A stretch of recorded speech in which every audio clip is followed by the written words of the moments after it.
In the shadow of the Great Pyramids, where time itself seems to stand still, lived a farmer named Khaba.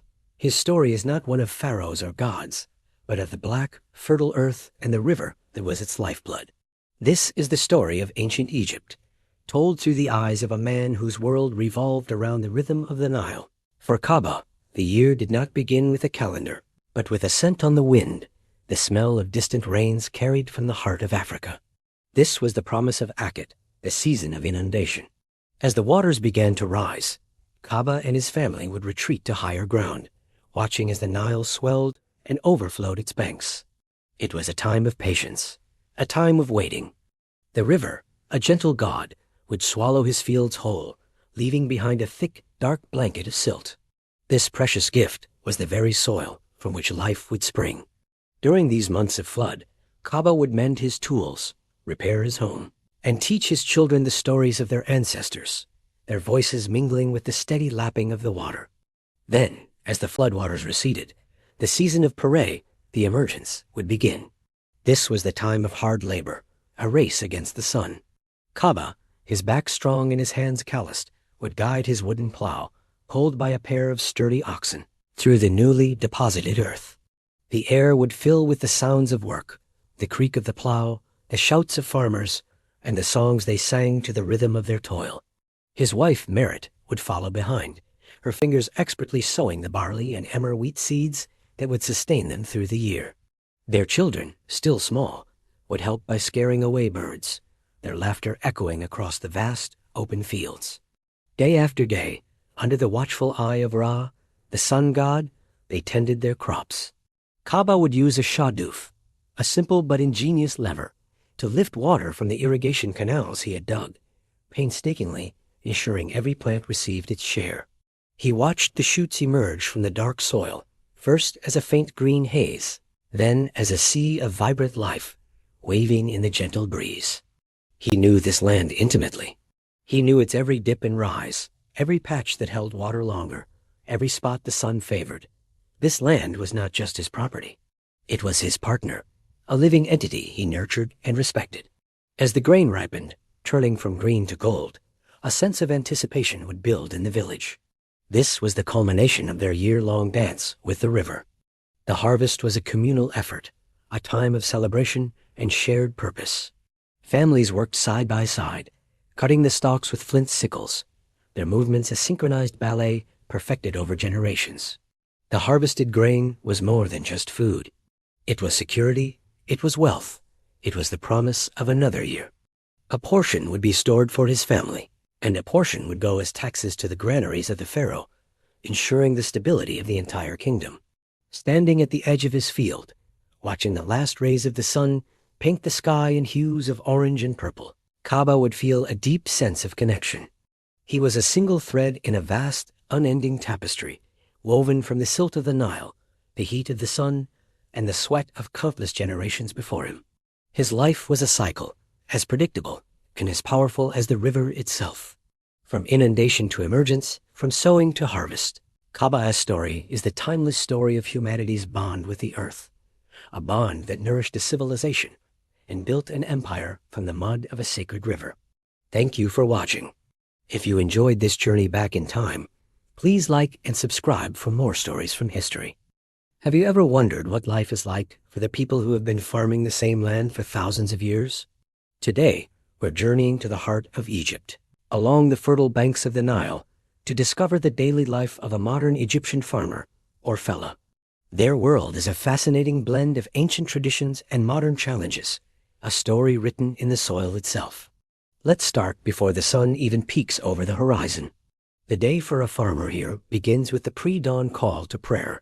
After prayers, there's no time to waste.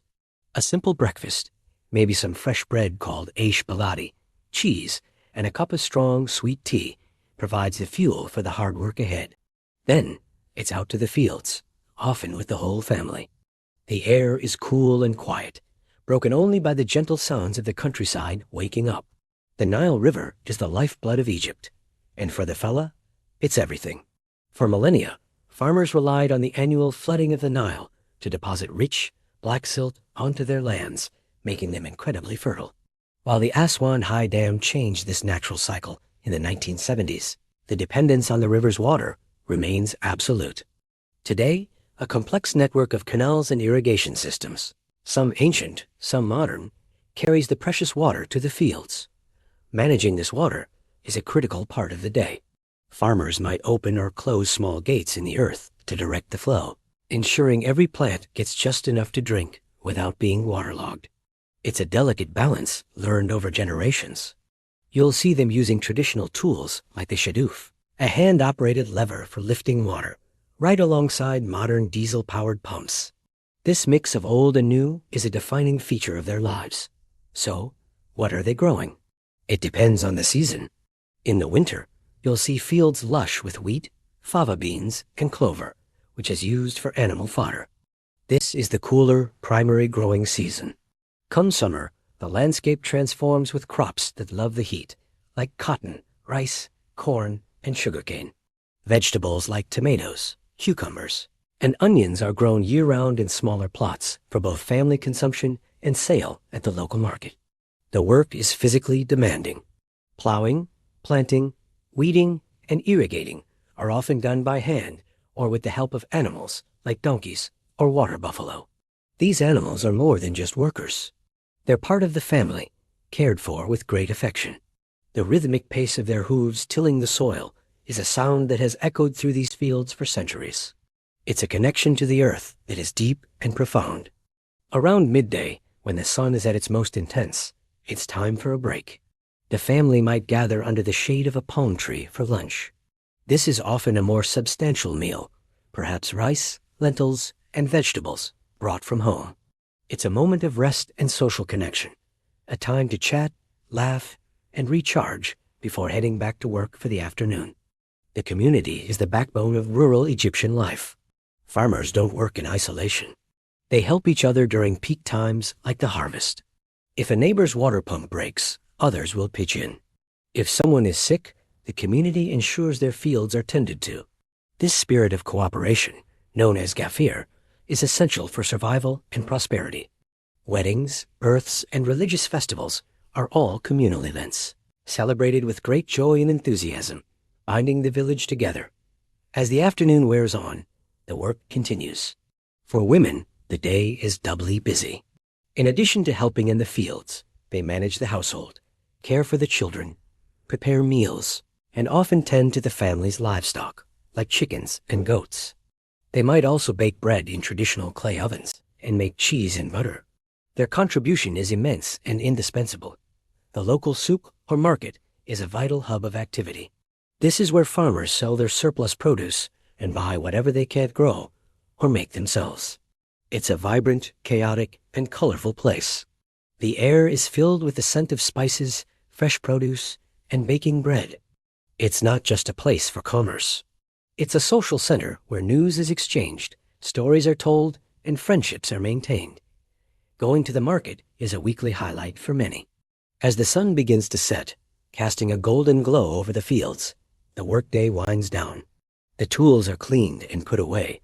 The animals are fed and settled for the night. The farmers return home, tired but satisfied. The evening is a time for family. After the evening prayer, they gather for dinner. The television might be on, or they might just sit together, drinking tea and talking about the day. Despite the beauty and tradition, the life of an Egyptian farmer is not without its challenges. The cost of seeds, fertilizers, and fuel for pumps is rising. Water scarcity is a growing concern for the entire region.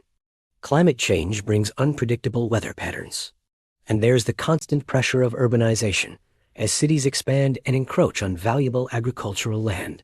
Many young people, seeing the hard work and uncertain returns, are tempted to leave the village for jobs in the cities. Yet the fellahin are resilient.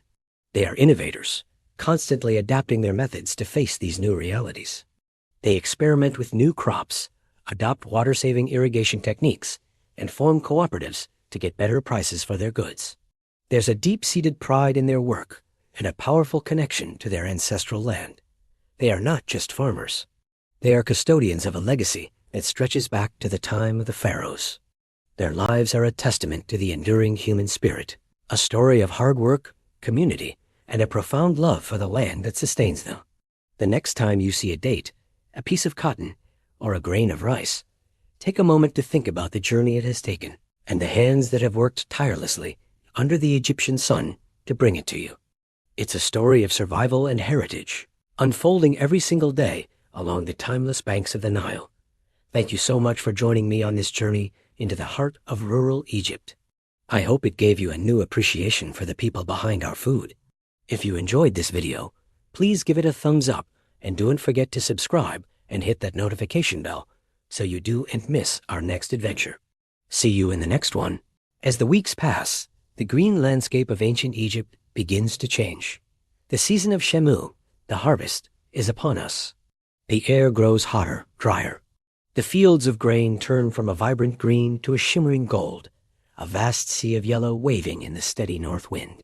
The heads of barley become heavy, bowing down under the weight of their own bounty. It's a beautiful, breathtaking sight, a true vision of abundance. But for Khaba, our farmer, this beauty is laced with anxiety. The grain is ready, which means it's also vulnerable. Clouds of birds descend from the sky, feasting on the riches of the fields. Wild boars emerge from the marshlands, trampling and devouring the precious crop. And then there are the two-legged thieves. The boundaries between plots are often disputed, and a neighbor's hunger can quickly turn into a desperate crime. So Khaba and his son Seti spend their days and nights in the field. They scare away birds with wooden clappers and loud shouts, guarding the crop with their very lives. They sleep under the stars, wrapped in simple linen cloaks, listening to the rustling of the wind. Every sound makes them jump. Is that a thief coming to steal their survival? When the day of the harvest finally arrives, the entire village explodes into activity. This isn't a solitary job. It's a communal event, a time of cooperation and celebration. Men and women move into the fields armed with sickles. Now, these aren't the metal sickles we might imagine. They are crescents of wood, fitted with razor-sharp flint blades. Flint is harder than copper, and back then could be made sharper than steel. It shears through the dry stalks with a deeply satisfying snap. Khaba leads the line of reapers. He grasps a handful of stalks, leans in, and cuts. The rhythm is fast, more urgent than the slow pace of planting. Cut, drop, cut, drop. The grain falls into piles, leaving behind sharp stubble that pricks their ankles. The air fills with the smell of dry dust and the scent of the harvest. It smells like bread. It smells like life itself. The work is absolutely grueling. The heat is intense, shimmering above the fields. They work from the first light of dawn until the last rays of sunset, pausing only when the sun is directly overhead. Their hands are cut by the sharp stalks, and their throats are parched with thirst. But there's an incredible energy in the air, a shared sense of purpose. They are securing their future, one stalk at a time. The women follow the men, gathering the cut grain into bundles. They balance these heavy bundles on their heads and carry them to the threshing floor. It's a procession of gold, a human chain moving the wealth of the earth from the field to the village. Khaba's wife, Nefret, walks among them, her posture strong, her neck bearing the weight of the harvest without a single complaint. She is the spine of the family, the one who will eventually turn this raw grain into the food that sustains them. The threshing floor is a hard-packed patch of earth near the village. This is where the real magic of separation begins. Khaba spreads the stalks out on the ground. Then the animals are brought in. Cattle, donkeys, and sheep are driven in circles over the grain. Their hooves trample the stalks, breaking the husks and releasing the precious kernels inside. It's a chaotic, dusty scene. The animals kick up clouds of chaff that coat Khaba's skin and fill his lungs, turning him into a golden statue of dust. He shouts and cracks his whip, keeping the animals moving in their endless circle. It's an ancient method, a process unchanged for millennia, a perfect loop of human and beast working together. Once the grain is thoroughly trampled, the tossing begins. Khaba takes a wide wooden fork and throws the mixture of grain and chaff into the air. The ever-present north wind catches the light, useless chaff and blows it away, while the heavy, valuable grain falls straight back down to the earth. It's a delicate balance, a dance with the wind. He has to wait for just the right breeze, one that's strong enough to carry away the dust, but not the grain. This is a skill learned only through years of practice, of watching the sky and feeling the air. But the harvest isn't over yet. There's one final step, one last separation. The grain has been winnowed, but it still needs to be cleaned. The women take over now, sieving the grain through mesh nets, shaking out the last bits of dirt and small stones. They do this with a steady, rhythmic motion, often singing songs to pass the time and keep the pace. The sound of the sieve shaking that swish, swish becomes the very heartbeat of the village during harvest time. Finally, the grain is ready. It's pure, golden, and heavy in the hand. It is poured into large sacks made of woven reeds. But Khaba doesn't get to take it all home, not even close. And here we see the conflict, the fundamental power dynamic that governs Khaba's life. Ancient Egypt was not a democracy of farmers. It was a strict hierarchy built of stone and gold, and at the very top sat the pharaoh, a living god who owned the land, the water, and all the people. Khaba is merely a tenant on the god's earth. Before he can fill his own granary, he must pay his tax. The scribe arrives. To a farmer like Khaba, this man is a terrifying figure. He is clean. His white linen kilt is immaculate, completely unstained by mud or sweat. He carries his writing board, his palettes of black and red ink, and his reed brush.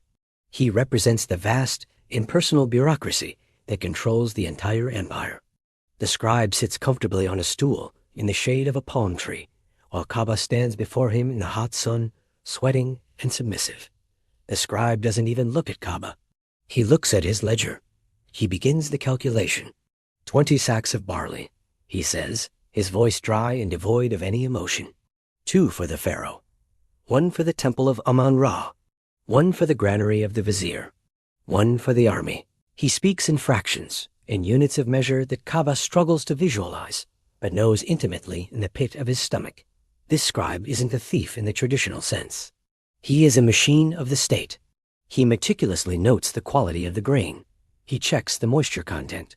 He's looking for any excuse to levy a fine. Any reason to claim the harvest is substandard and take more. Khaba watches as the scribe's brush dances across the papyrus, marking down the wealth that is being taken away from him. He watches as his sacks of grain, his sweat and anxiety, are loaded onto boats moored at the canal bank. Those boats will carry his harvest down the Nile to Thebes, to feed the workers building the great tombs in the Valley of the Kings, to supply the soldiers guarding the empire's borders. It is Khaba who feeds the empire. Khaba feels a tight knot forming in his stomach. What if the tax is too high this year? The annual flood was a little late, and the yield is lower than last year. He tries to explain this to the scribe, using simple gestures, pointing to the sky, miming the level of the rising water. The scribe finally looks up, his eyes cold and dark behind his kohl eyeliner. He doesn't care about the weather. He cares about the quota. If Khaba cannot pay the full amount, he will be forced to borrow grain from the state granary. And that is a trap. The interest on such loans is incredibly high, a cycle of debt from which it is almost impossible to escape. Thanks for watching. If you enjoyed this glimpse into the life of an ancient Egyptian farmer, be sure to like, subscribe, and hit that notification bell for more stories from the ancient world. See you next time. Once a man falls into debt to the granary, he rarely climbs out. He can become a laborer, working on the state projects to pay off what he owes. He can lose his land.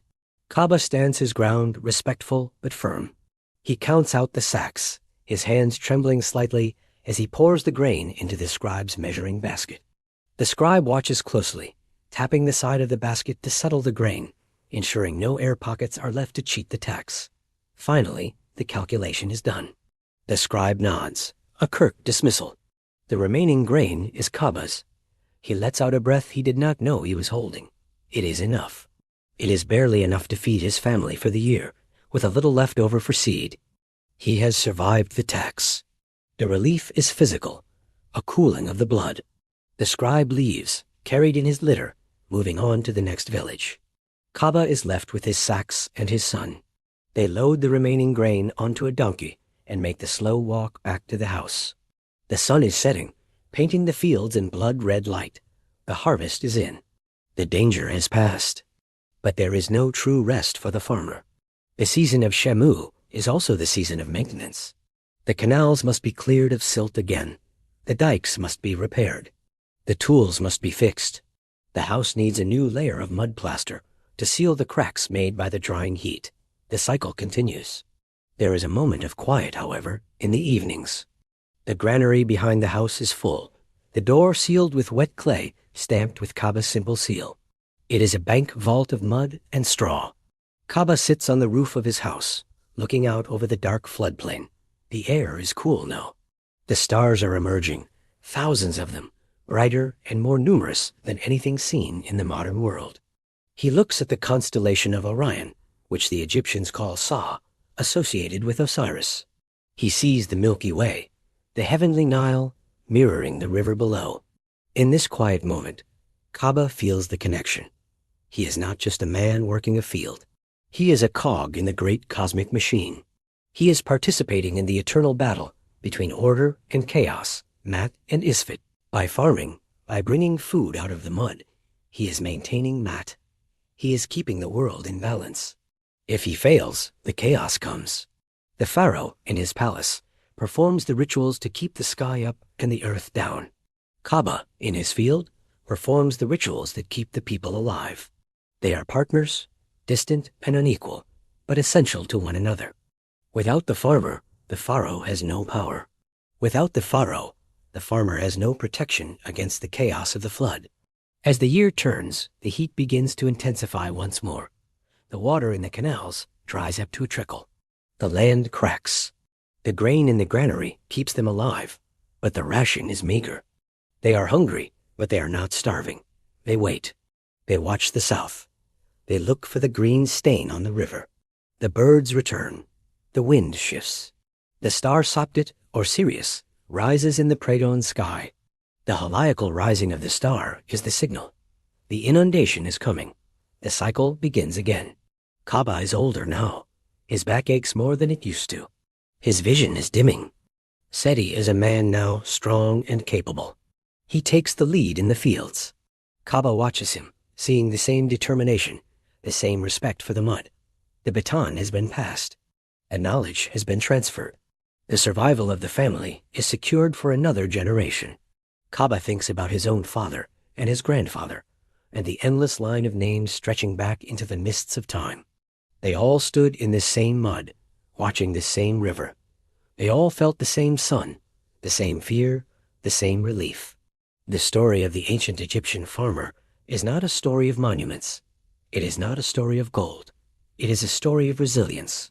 It is the story of the triumph of life over death, of order over chaos. It is the story of people who looked at a raging flood and saw a gift, who looked at a barren desert and saw a garden. They did not have metal machines. They did not have electricity. They had their hands, their backs, and their faith. And that was enough to build the greatest civilization the world had ever known. Imagine the camera pulling back now, rising high above Khaba's small figure in the field. We see his village, a cluster of mud brick huts. We see the patchwork of green and gold fields stretching out on either side of the river. We see the ribbon of blue cutting through the endless yellow of the desert. We see the Valley of the Kings in the distance, its tombs carved into the limestone hills. All of it, the tombs, the temples, the cities, the armies, relies on this small patch of earth. All of it is sustained by the sweat of men like Khaba. The AI recreation fades, the digital wind dies down, and we are left with the silence of history. But the questions remain. Who remembers the names of the men who built the pyramids? Who remembers the names of the women who ground the grain to feed the workers? History often forgets the laborers, the farmers, the ones who turn the wheels of the world. But without them, there would no pyramids. There would be no history. There would be no us. We look at our own world today. We go to the supermarket. We buy our bread wrapped in plastic, and we forget the hands that planted the wheat, the hands that harvested it, the hands that baked it. We are disconnected from the mud, from the rhythm of the seasons, from the primal struggle for survival that defined humanity for thousands of years. We are floating in a river of convenience, forgetting the source. But the river still flows. The cycle still turns. Somewhere in the world today, a farmer is standing in a field, looking at the sky, worrying about the rain, hoping for the harvest. The technology has changed. The tools are made of steel and plastic, but the spirit is the same. It is the spirit of Khaba. It is the spirit of humanity, enduring, striving, creating life out of dust. The black land of Egypt is gone now, buried under centuries of sand and change. The waters of the Nile are tamed by dams. The great flood no longer comes with its ancient, destructive power, but the legacy of the farmer remains. It is written in our DNA, in our reliance on the earth. We are all still farming the floodplain, whether we know it or not. We are all still dependent on the thin layer of topsoil that separates us from starvation. So as the screen fades to black, as the last note of the music lingers in the air, think of Khaba. Think of the mud between his toes, the sun on his back, the hope in his heart. He was a king in his own kingdom, a master of the earth. He was the foundation of a god's empire. And he was just a man trying to feed his son. In that simple, eternal struggle lies the true majesty of the human race. The river of time flows on, but the silt of history settles, and the roots of the future grow deep in the fields of the past.